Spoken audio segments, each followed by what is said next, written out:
let's talk commodities. Manisha is here with us in the studio. Manisha. Well, thank you for that. I'm starting with metals here, which have started 2025 on a very mixed note right now. Well, there are two things to work on. One is the dollar index, which is trading at around 109. It's a two-year high, so that is putting some pressure on prices.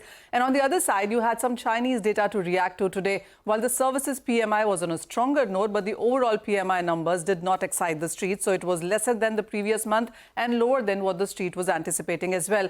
I want to start with precious metals because 2024 was a great year. We did see 22% gains for silver and 28% for gold. And this year as well, for 2025, the last 5 or 6 days, the momentum has just about continued and we've seen money flowing in precious metals there.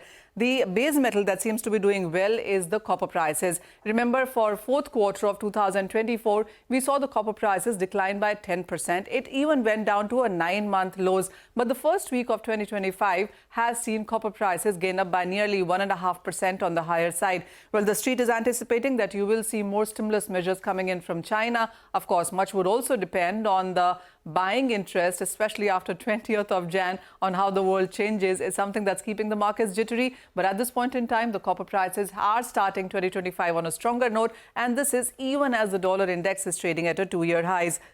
What is not doing well is the other base metal prices. So when you look at zinc, which gained 13% in last year, has started 2025 3% on the lower side. Aluminum gained 6% in 2024, is 2.5% on the weaker side. Steel and iron ore prices fell in the previous year and have started this year as well on a weaker note, awaiting on what China would really do. I want to take you to the iron ore prices because we saw nearly 25% of decline in the previous year. We're down by 4% for this one in this year as well. It's trading at a 3-month lows. $100 a ton has broken on the lower side there. Rising inventories, weak Chinese data, all of that seems to be bothering. But what is important to watch in this week is really going to be the jobs data, employment data from US. And apart from that, there are various speeches from US Fed officials that would keep the markets choppy as well. Okay, all right, Manisha got it. Choppy it is for commodities and choppy it is for equities as well this morning, actually. The